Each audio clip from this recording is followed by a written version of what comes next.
Last summer, things got crazy for me. I had just finished a tiring design project. The city felt heavy. I needed a break. My grandfather's old cabin popped into my mind. I thought the woods would help refresh my mind and spark some creativity. I didn't know then how wrong I was that I arrived at the cabin in the afternoon. Sunlight streamed through tall pines. The lake next to it was calm and still. The cabin looked like something out of the 70s, maybe because it hadn't changed much at all. I set my bags down and took a deep breath. It felt normal, or at least, I thought it did. That first night, I tried to unwind. I had a cup of coffee while I flipped through old magazines my grandfather had left behind. I was hoping to find some inspiration. As I wandered around the cabin, I noticed something on the wall. There were drawings hanging in the living room. They looked like children's drawings, twisted shapes and crude figures. An uneasy feeling crept in. I didn't think much of it at first. They were just some old art, remnants of family visits, I figured. Still, those things felt like they were watching me. Days passed. The forest was quiet but not in a peaceful way. At night, I heard whispers in the air. It made my skin crawl. I convinced myself it was just animals or my tired mind playing tricks. But I kept looking at those drawings. They felt different each time, like they were alive. I could swear I saw shadowy shapes in the trees that resembled what was on the paper, that I could feel the forest changing. Shadows moved in my peripheral vision. I felt eyes on me from the trees, faint, prickling sensations. One morning, I woke to a strange gray sky. I couldn't remember when it changed. I glanced at the drawings, and saw gray storm clouds scribbled in. It sent a chill through me. The more I looked, the more I wanted to leave. Those weren't just silly pictures anymore. I was starting to think something was wrong. Each time I glanced at them, I felt trapped. I couldn't shake the feeling that something wanted me to stay. Then, one night, I heard a loud thud outside the cabin. My heart raced as I opened the door slowly. I thought I saw something moving in the dark. It was just shadows, but I felt a presence lingering. And then, a voice whispered, "Why didn't you listen?" I turned fast, but there was nothing. My breath quickened. Something wasn't right. I felt the weight of those drawings pressing on my mind. I didn't know what to do. I needed to escape. That night, I packed what I could in a hurry. As I was leaving, I glanced back at the cabin. I saw the drawings again. In my mind, I felt like they were alive, taunting me. I stepped into the night, my skin prickling with fear. The forest felt like it was reaching out to hold me back. I didn't stop running until I hit the road. I never looked back. I've thought about that cabin ever since, and sometimes I wonder what other secrets it holds. The drive back was a blur. My hands gripped the steering wheel hard. The road ahead was straight, but my mind spun. Each passing tree flashed by, leaving a sense of dread that clung to me. I got back to the city long after dark. I needed to talk to someone. My best friend, Mia, always listened. I called her while I paced in my tiny apartment, trying to calm my racing thoughts. As I recounted my experience, I heard concern in her voice. "You should have just left when things got weird," she said, but I didn't know how to explain that I felt something deeper, something that wrapped around my heart and squeezed tight. Still, as the days blurred into weeks, I began to settle back into my routine: work, friends, the belief that I was safe. But safety felt like a fragile mask over something more sinister. I avoided looking out at pine trees beyond the apartment window, convinced they held more than just wind and branches. Yet I was drawn back to the cabin, like a moth to a flame. Then, just before dawn one morning, I received a text. It was from Mia. "Hey, I found something you should see." The message was oddly cryptic, and my heart raced. I met her at a cafe, curiosity overshadowing the lingering fear from the cabin. When I arrived, she was waiting with a face full of worry. I did some digging after you told me about the drawings, she said, sliding a small notebook across the table. It belonged to your grandpa.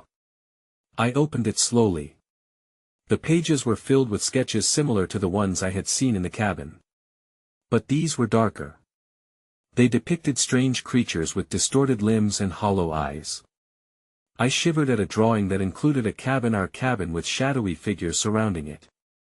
Some of these resemble local folklore about lost souls in the woods, Mia said, her tone serious. People say those who don't leave the forest well, they don't come back the same. My stomach dropped. But that doesn't make sense. It's just a cabin, just drawings. Is it, though? Mia pressed. Did anything else happen there? Any stories you never heard? I could only think of the whispers, the feeling of being watched, the drawings pulling me in. My heart sank even deeper. I just need to know what it all means, I whispered. Mia nodded, her face tense. I think you should go back to the cabin. Maybe there's more you need to figure out. Just then, my phone buzzed. It was a notification from a social media post about the woods. I hadn't followed the page before. The caption read, "Lost in the shadows, a warning to all hikers." My pulse quickened. I tapped open the post. The images made my breath hitch. Those same figures from the notebook twisted and creeping among the trees were captured in photographs. And then, in the distance, I saw something familiar, a glimpse of the cabin, almost hidden, as if waiting for me. The color drained from my face. I had to go back. But fear gripped me tight. What if I found something I wasn't ready to face? What if I saw the shadows again? What if they wanted me to listen forever? As I left the cafe, I knew I was drawn back, whether I wanted to be or not. And with each step, the weight of the cabin and its secrets loomed larger. The following day, I packed a small bag. I had to know what was really going on. My mind was a whirlwind, caught between caution and curiosity. As I drove out of the city, the familiar route felt twisted, like a road leading into a dark abyss. When I turned onto the dirt path that led to the cabin, my hands trembled against the steering wheel. Each bump in the road sent me deeper into a pit of uncertainty. Why had I thought going back was a good idea? I wondered if I was chasing ghosts. But I had to confront whatever was waiting for me. The cabin stood silent as I parked nearby. The air felt thick, and I hesitated at the door. Taking a deep breath, I pushed it open. It creaked, echoing through the empty space. Dust hung in the sunlight streaming through the windows, and a chill spread through the room. Those drawings, would they still be there? I moved cautiously towards the table, where I had seen the notebook. It lay open, untouched, as if left exactly where I'd seen it last. My heart raced. I flipped through the pages, looking for something, anything that might give me answers. But each drawing only added to my confusion. I found something new, though. Tucked in the back, a piece of paper that didn't belong. It was a faded letter, the ink smudged but still legible. My grandfather's handwriting filled with urgency. If you find this, run. They are more than shadows. They listen. They want to take you, it read. Panic raced through me. I gripped the edge of the table. Had someone else felt this presence? It wasn't just me. But how could it be real? The shadows I sensed felt unreal, yet my grandfather warned me against them. I stepped outside, needing air.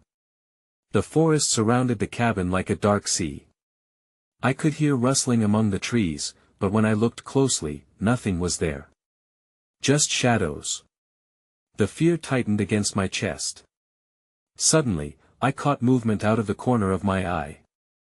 I turned, and for a moment, I thought I saw a figure. Tall, thin, with limbs that seemed to stretch. I blinked, and it was gone. My heart pounded in my ears. I tried to convince myself it was just a trick of the light, but deep down, I felt something else. I felt watched. That I rushed back inside, closing the door tightly. I had to figure things out but was running out of time. That's when I heard it, a whisper, barely above the sound of the wind. It seemed to draw me back toward the window. "Help us," it breathed, clear as day. My breath hitched in my throat. That plea echoed in my mind and twisted my heart. I had gone back for answers, but what I found was a question that left me frozen. Who or what were they, and how could I help? But before I could think further, the whispers grew louder, filling my head with a chorus that felt overwhelming. I stumbled back, shaking. The shadows were coming for me. And they weren't just shadows anymore. Then everything went dark. I woke up on the floor, the cabin suddenly quiet. My pulse hammered in my ears. I sat up slowly, scanning the room for any signs of the shadows. The faint light from outside barely illuminated the dust motes hanging in the stale air. The whispers felt like a fading memory, but I could still sense their urgency. They were close, my mind raced. I needed to figure out what the drawings meant. What did my grandfather see? Why had he left that warning? I pushed myself off the floor, the chill of the wood touching my skin was a jolt to my senses. The notebook remained open on the table, its pages still fluttering slightly as if they held a lingering breath. I returned to the table, trying to calm the chaos inside me. I examined the drawings more closely, tracing the lines with my finger. They depicted twisted figures with sharp angles, eyes that didn't quite sit right, and distorted faces that seemed to shift depending on the angle from which I viewed them. And in every picture, there was a common emblem, a crooked tree standing alone against a backdrop of swirling darkness. I had seen that tree before. It was deep in the woods, not far from the cabin. I recalled a time when my friends and I had gone camping there. We had made jokes about how it looked haunted, but I hadn't thought much of it. It had seemed like nothing back then. Suddenly, a sharp crack echoed from outside, breaking the silence. My heart raced. It came from the direction of that tree. I knew I shouldn't go, but some force pulled me toward it. I had to see. Stepping cautiously outside, I felt the weight of the forest pressing in on me again. The shadows danced around the trees, and I could swear I heard them rustling. I took a deep breath and began to walk down the dirt path that led deeper into the woods. With each step, I felt the air grow colder. As I neared the area, I spotted the crooked tree standing tall among the others. Its branches twisted like skeletal fingers reaching toward the sky. There was something unnerving about how the surrounding shadows hung low, mingling with the thick underbrush. Then I saw it, a figure darting behind the trunk. Panic surged through me. I called out, "Hello." But the stillness returned, almost mocking me. A chill ran down my spine as I remembered my grandfather's words. Were they listening? The unease nagged at the back of my mind, urging me to flee. But as I turned, my gaze caught onto a flash of color behind the tree. I stepped closer, curious despite the fear clawing at my chest. When I rounded the trunk, I gasped. There were more drawings etched into the bark. The same dark shapes from the notebook, but this time layered with reddish stains, almost like dried blood. That's when I heard the whisper again. "Help us." It was louder now, more desperate. My breath hitched as I realized it wasn't just a plea. It was a warning. The shadows loomed closer, thickening around me like a storm closing in. I stumbled back, my mind racing. There was no going back now. I needed answers, but those answers could cost me everything. Then I saw them, figures emerging from the darkness, elongated and twisted, their features indistinguishable. Fear gripped me as I turned to run, my heart pounding as my surroundings blurred into chaos. I was not alone. And the shadows were hungry. I bolted through the underbrush, branches clawing at my skin. Each footfall felt heavier than the last, pulling me back toward the shadows. I could hear whispers behind me, gaining volume as if taunting my retreat. "Help us," they begged, over and over. I stumbled and nearly fell, but I pushed myself to run harder. I needed to reach the cabin, to lock the door against whatever lurked in the darkness.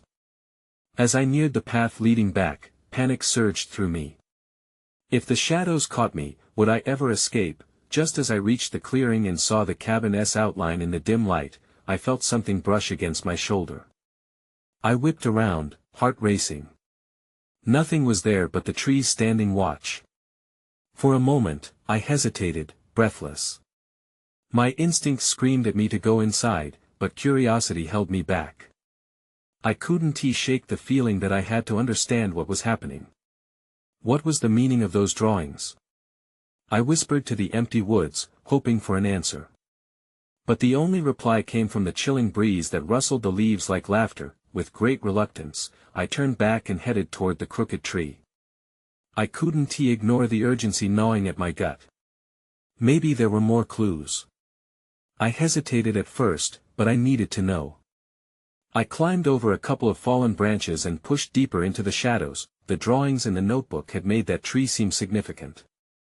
Perhaps if I found something more, I could fend off the dread that was clinging to me like a shadow of its own. My breath shimmered in the cool air. As I approached the tree, everything felt heavier, as if I were wading through an unseen fog. I reached the trunk and pressed my fingers against the bark. The reddish stains were still fresh. An unsettling thought crept into the back of my mind. I turned my gaze upwards, scanning for anything I might have missed, when I noticed it a small, hidden hollow in the trunk. The urge to look inside was overwhelming. I knelt down, heart racing, and reached into the darkness. My fingers brushed against something hard. I pulled it out and gasped.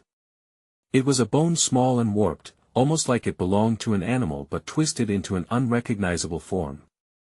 I dropped it instantly, a surge of nausea hitting me.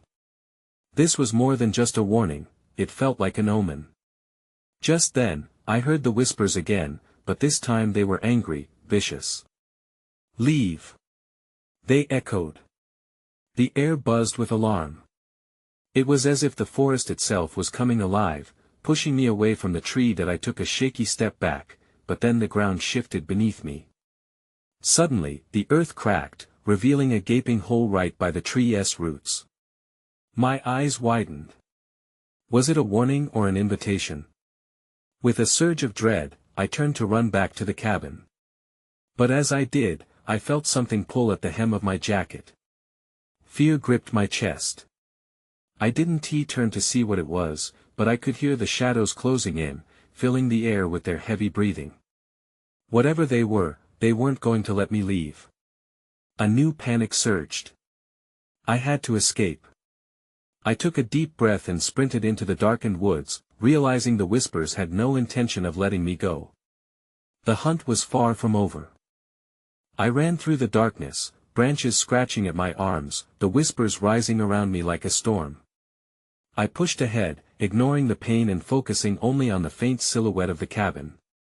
With each step, I felt like I was fighting against an unseen force, pulling me back into the depths of the woods. As the cabin came into view, a sense of hope sparked within me. I darted across the clearing, my breath coming in quick gasps. But as my hand reached for the door, a noise caused me to freeze. A soft thud echoed from inside. My heart dropped. Could someone be in there? I hesitated, the weight of the evening crashing over me. I could feel the darkness creeping closer, the whispers turning into almost frantic calls. "Help us!" This time, they sounded desperate. I took a step back and glanced over my shoulder, but the threat felt palpable, closing in around me.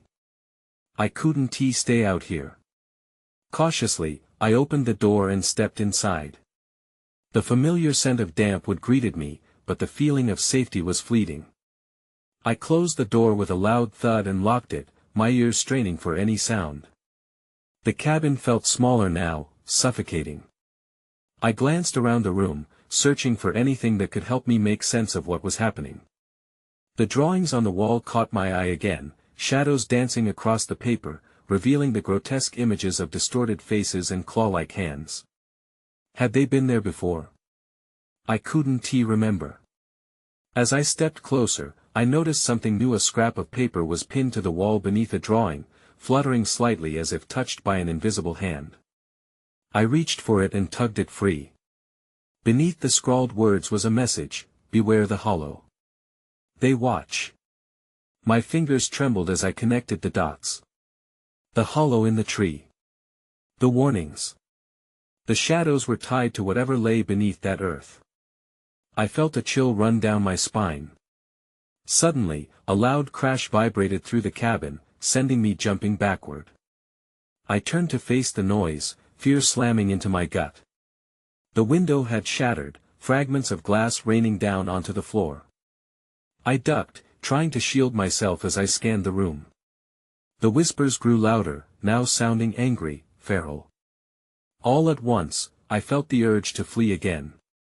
But instead, I grabbed a heavy log from the fireplace. If anything came through that window, at least I'd have a way to defend myself, and then, I heard it. A soft rustling, like something or someone was trying to enter. I stepped to the side of the window, heart racing. My mind screamed for me to run, but my legs were heavy. What if the shadows were here? What if they came for me? Then I saw a figure by the edge of the woods, standing still and watching, no more than a silhouette against the backdrop of trees. My throat tightened. I could feel its gaze pierce through the darkness, and in that moment, I realized I might not be alone after all. "Who is there?" I whispered, voice shaking. The figure didn't respond, but something in me knew I had to confront this fear head-on. The very act of deciding meant that the game was just beginning. I took a deep breath, clutching the heavy log tighter. "Show yourself." My voice was stronger than I felt. The figure remained motionless, but I could sense it was watching me. I stepped closer to the window, my heart pounding in my chest. The darkness obscured whatever it was, but I had to know. The whispers outside felt louder, almost mocking, like they were begging me to look away. I couldn't let them win. "I'm not afraid of you," I shouted, surprising myself with my conviction. The moment those words left my lips, a rustling sound erupted from the underbrush nearby. I jumped back, holding the log high, ready for whatever might come next. But the figure stepped forward into the faint light spilling from the cabin. It was a girl, no older than me, with hair twisting wildly around her face. Her eyes were wide, reflecting fear that matched my own. "You shouldn't have come here," she said, voice trembling. I could barely identify her in the dim light. "Who are you?" I demanded. "What do you know about this place?" Her teeth chattered as she stepped closer, caution evident in her movements. "You can't trust it. The cabin, it holds them." I wanted to ask who they were, but the whispers were drowning out my thoughts. They were calling me again, urging me to turn away from her, to leave. "What do you mean?" I pressed, locking eyes with her. "You're not afraid?" She shook her head violently, a defeated look crossing her face. "I already ran. You can't escape them. They find you.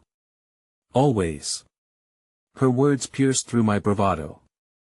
I glanced back at the window, fearing what I might see, but the figure was gone. I felt the urge to run grip me again. "We need to leave," I said, the panic rising in my throat. "No. We have to stay inside," she shouted, stepping in front of me. The look in her eyes shifted from fear to determination. "They can't get in if you don't let them." "What? How do you know this?" "Because I was here last summer," she whispered, lowering her voice to just above a breath. "And I saw them." I didn't know whether to trust her, but the look she gave me told me I didn't have much choice. I could feel the shadows creeping closer. I turned away from the window, scanning the cramped cabin for anything that could help us. "What did you see?" Suddenly, a loud crash echoed from outside, louder than before. It jolted me, and I could feel the vibrations through the floor. "They're coming!" she shouted, darting back to the door. "We have to barricade it." I felt a rush of adrenaline. "But what about the window?" "Leave it!" she yelled, grabbing a table and pushing it against the door. I joined her, feeling the wood strain against my weight. The whispers had turned into a roar, and I was left with a dawning realization that something was very, very wrong. Then, just as we finished, the lights flickered and died. Everything plunged into darkness. My heart raced as I fumbled for my phone, but it was dead. Then I heard a soft whisper, almost a growl, right outside the door. The whispering grew louder, swirling around us like a tempest. I could hardly breathe. I squeezed my eyes shut, the darkness pressing in on me. The girl, what was her name? Stood still, her silhouette a mere outline against the dark. "Do you hear that?" I asked, my voice barely a whisper. She nodded, her face pale. "They're closer than ever. We have to stay quiet." It was hard to keep my breath steady as I felt the vibrations through the floor again, heavier this time. The sound outside shifted from whispers to something more furious, like wind scraping through trees, but it was undeniable. They were coming. I risked a glance around the cabin, searching for anything that could help us. A rusted axe hung on the wall. I stumbled toward it, my heartbeat pounding like war drums. "Can we use this?"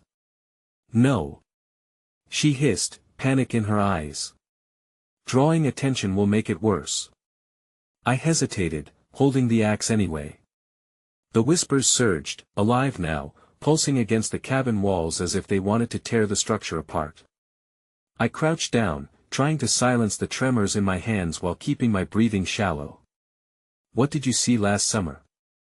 I asked, desperate for answers as I felt an urge to shatter the silence with more than just fear. She swallowed hard. "Shapes. Shadows. They twist into things. They look like people, but they're empty. They reach for you." My stomach churned at the thought. "But if they're in the cabin? They can't get inside unless you let them. That's why we can't lose our minds. We have to stay calm." The door shuddered against the barricade, rattling the old wood. The whispers became frantic, a cacophony of voices. "They're angry," I shouted, my heart racing. "What do we do?" "Listen." She pressed a finger to her lips, silencing me. I strained to hear. The growls morphed into a low chant, a rhythmic whisper that sent chills down my spine. I could make out fragmented words, but they fell just outside my grasp. Something about the cabin. Something about us. And then, through the din, I heard another sound, a thud, louder than the rest. "Right outside," I gasped. "What?" She looked at me with wide, fearful eyes. I saw a shape. Right there by the window. Suddenly, the air around us shifted. The tension thickened, nearly suffocating. Without warning, the door burst in, releasing a flood of darkness more oppressive than before. We scrambled back, fear gripping us tightly. Out of the shadows emerged a figure, indistinct but undeniably there, blocking the light. A whisper escaped its lips, sharp and penetrating. Then everything went still. That's when I saw it, a drawing on the wall, faint but visible in the small beam of moonlight breaking through the cracks. It was made with crude lines, depicting a girl with wild hair. My breath caught in my throat as the image starved my hope. "Those are the people it takes," the girl beside me trembled. "They remember." "What do they want?" I stammered, eyes fixed on the drawing. "They want you to join them." The last spoken words echoed in my mind as I backed away, the shadows reaching for me. I realized with sickening clarity, the whispers hadn't stopped. They had only begun to call my name. I forced myself to breathe. The air tasted stale, heavy with dread. The darkness around us felt alive, swirling, gathering itself for something unkind. I wanted to shout for help, but one look at the girl beside me, her eyes wide and fearful, stopped me cold. The shape in the doorway loomed larger, an indistinct mass. I couldn't shake the feeling that it was watching us, studying our panic. I gripped the axe, refusing to let it fall from my hands, even as she darted her gaze from me to the figure. "What do we do?" I whispered, a deep itch of anxiety creeping in. Should we run? Running just brings them closer, she said, her voice trembling. We need to be still. Remember, they feed on fear. I bit my lip, glancing back at the drawing. It felt like it held a secret, one I couldn't decipher. The girl in the drawing looked so familiar, but I couldn't place her. Was it someone from my past? My heartbeat quickened, the whispers growing louder, twisting into my thoughts like vines. Suddenly, the figure took a step forward, and my heart dropped. The whispering morphed into a chorus of harsh, incoherent sounds, each word like a stab at my sanity. I took another step back, and through the fading light, I could almost see its face. It was there, in flashes, a grotesque mix of shadows and despair, its features shifting with each breath I took. What is it? I stammered, desperately trying to maintain control. It's not just one, she seethed, eyes darting around the room. They come together. They've taken too many already. The walls creaked ominously, and I instinctively pressed my back against the cabin's wood. My skin prickled with the tingling awareness that something was fundamentally wrong. A sudden crash echoed outside, rattling the windows, as if something had just slammed against the cabin. They're trying to break through. I cried out, panic rising in my throat. No. She grabbed my arm tightly, her grip grounding me for a moment. We have to stay quiet. If they hear us, please, don't let them know we're here. The cabin trembled under the weight of unseen forces. I felt my resolve fracture beneath the pressure. But what if they get in? What if that's how they take us? We can't just wait to be taken. The girl dropped to her knees, eyes fixed on the floor as if searching for an answer. They can't take us if we don't let them in. We need to remember who we are. Who we are. I echoed, trying to latch on to her words. What does that even mean? Think. She urged, looking at me with a strange intensity. Last summer, what did you learn? What did you do? I racked my brain, desperately hoping there was some clue I had forgotten. In those summer days, there were campfires and stories, the ones that kept us awake with delight, but I also remembered other things. Strange dreams. Stirring images. And then I saw it again, the drawing. I gasped. The girl. She looks like me. The realization hit me like a slap. This wasn't a random drawing. The girl was meant to represent something, someone. Before I could voice my thoughts, the shadows shifted again. The whispers grew chaotic, echoing my inner turmoil. No. This can't be happening. The figure at the door began to take shape, pulling the darkness around it like a cloak. I realized with a sickening twist, I was losing my grip on reality. Stay with me. She shouted, eyes locked on my face. I needed to remember, and in that moment, I understood. But then the whispers broke into a deafening roar, drowning out everything. I closed my eyes, desperate to find a thread of hope, a way out. I felt the shadows brush my skin, cold and eerie, and I knew this was just the beginning. I jolted awake, gasping. The cabin felt quieter, the weight of its shadows still thick in the air, but the whispers were gone. Just silence, punctuated by the creaking of the old wood. I blinked, trying to piece together where I was. Slowly, I became aware of the girl beside me, staring at the door with wide eyes, trembling. What happened? I croaked, my voice hoarse. She didn't respond right away, her gaze still fixed on the door. My heart raced as I too turned to look. Nothing stirred outside, but I could feel the remnants of fear still clinging to me like a second skin. They're gone for now, she finally whispered. But we can't stay here. Why not? I asked, panic bubbling up again. What if they come back? They will, she assured me, her tone grave. They always do. We need to leave, but we have to be careful.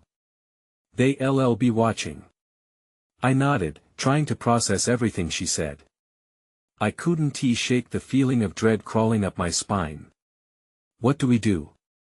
We find a way out that they don't expect. Her eyes flickered to the window, where splintered glass caught the moonlight. They can't chase us if we slip away quietly. Taking a deep breath to quell the rising anxiety, I gripped the axe tighter. What if we don't make it? She looked at me, a strange mixture of determination and resignation on her face. It's better than waiting here to be taken. With that, we cautiously moved toward the back door, the barricade still holding firm against whatever dark forces loomed just beyond. Ready? She asked, her voice barely above a whisper. As I'll ever be, I replied, forcing confidence into my tone that we stepped outside, stepping over the scattered glass. The night air hit us like a cold wave, but we pressed on, moving away from the cabin and deeper into the woods, where the shadows felt thicker but less oppressive. With each step, I felt the weight of the forest around us, oppressive and alive. We slipped between the trees, wary of every sound, every rustle of leaves. Do you hear that? She asked suddenly, stopping me in my tracks that I listened intently and felt it, the whispers, distant but palpable. They know we're gone, I said, fear gripping me once more. We have to move faster. Keep going. She urged, and we picked up our pace, running deeper into the woods. I thought of the crooked tree, the drawings, the warnings, and of the hollow where the bone lay. The realization washed over me, they were all connected, all part of the dark soul of this forest that we came to a clearing, moonlight illuminating the ground before us.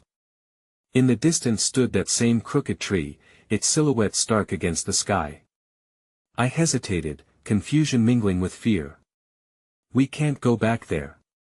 No, she said, looking back toward the cabin's fading light. But we can use it to our advantage. If we can get to the tree, we might find a way to hide until dawn. Seemingly obedient to her reasoning, my heart raced as we drew closer to the tree. The night felt alive with shadows swirling beneath the branches. Now! She urged, and we sprinted toward it, sheltering ourselves within the swelling mass of the tree's roots. As we crouched hidden, my mind spun with thoughts of survival. But just as the heavy silence settled around us, a low growl echoed through the air, reverberating from the direction of the cabin. They were coming, and they were furious. That I noticed a shape flitting between the shadows, and for a moment, I couldn't breathe. My thoughts turned to the girl in the drawing, realizing that the shadows were not just aiming to take us, they were seeking something specific, an essence they could latch onto. How much of my existence could I hold onto amidst their anger? I pressed my back against the trunk and closed my eyes, willing myself to remember whatever it was they wanted. Then a deafening roar ripped through the forest. Eyes snapped open as the whispers turned to screams echoing through the woods. The shadows lunged toward us, twisting in their ferocity, clawing at the edges of reality. Stay quiet. Don't let them hear you. She hissed, terror gripped my chest as I watched the figures materialize, their twisted forms mocking me with every fleeting movement. What do they want? I whispered desperately. They want to be remembered. She shouted over the chaos. They want to pull us into their world. The figures coiled, reaching toward us, their voices a blend of agony and rage. And suddenly, amidst the swirling darkness, I felt something unraveling inside me, a connection, a tie to my own past. I remember. I cried out. I remember the stories. The girl's eyes widened. What are you saying? Stories. The ones my grandfather told me, the ones about the forest, the lost souls, the drawings. They need to be acknowledged. I don't know if that will help. She shouted back, terror twisting her features, but another violent tug rippled through my thoughts. Maybe it's not about escape. Maybe it's about understanding. I felt the truth flow through me, coursing like electricity. It's about listening to the whispers and honoring them. Suddenly, the shadows hesitated, their angry rush faltering as I raised my voice, heart pounding against the dark night. I see you. I honor you. I shouted, the atmosphere shifted, and for a brief moment, I felt a chill mingle with a warmth radiating from the figures, their ferocity waning. They whispered again, noises intertwining like music. "Remember us?" The girl looked at me, eyes wide with disbelief. "Keep going," she urged. "Don't let them take you." I pressed further, calling out names I recalled from those tales, the lost souls, the names that had lingered in my family. "I remember you, Elara. I've heard your story." Gradually, the figures stopped their charge, weaving in and out of the darkness, silent yet attentive. They lingered so close I could feel their breath, an unnatural chill that swept through. I breathed deeply, focusing on the emotion behind every word. "I remember you all. You lived, you loved. I'm here to listen." The anguished yells softened into quiet, lingering echoes, each figure pausing to acknowledge my words. "You know us," they seemed to whisper. "You honor us." I felt the energy shift, the urgency subsiding momentarily. "We need to go," the girl urged, and with one final glance at the now fleeting shadows, I turned on my heel, and we ran, heart pounding in my chest. I led the way back through the trees, the figures fading behind us as dawn began to break. Fleeting silhouettes of sorrow dissolved into wisps of light that danced through the awakening forest.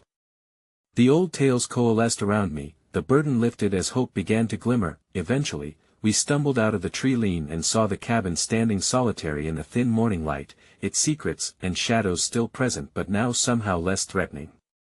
"Did we really make it?" I whispered as the girl turned to me, reflecting the first fragile rays of hope. "I think we did," she replied, taking a breath as she gazed back at the woods. "But the stories don't just end here. They live on, waiting to be told again." For the first time, I felt the pull of the forest shift, turning from fear into curiosity. As I recalled the faces hidden in the shadows, I knew this place had changed me. I would carry its weight and its stories an echo of their existence. Maybe one day I would return, but for now, I felt the darkness fade, the whispers subside, leaving only the faint promise of understanding lingering in my heart. As we walked away, I felt lighter, yet those shadows would forever dance at the edges of my memory. I moved forward, knowing some questions would remain unanswered, but that was part of the mystery, part of the stories I was now destined to share.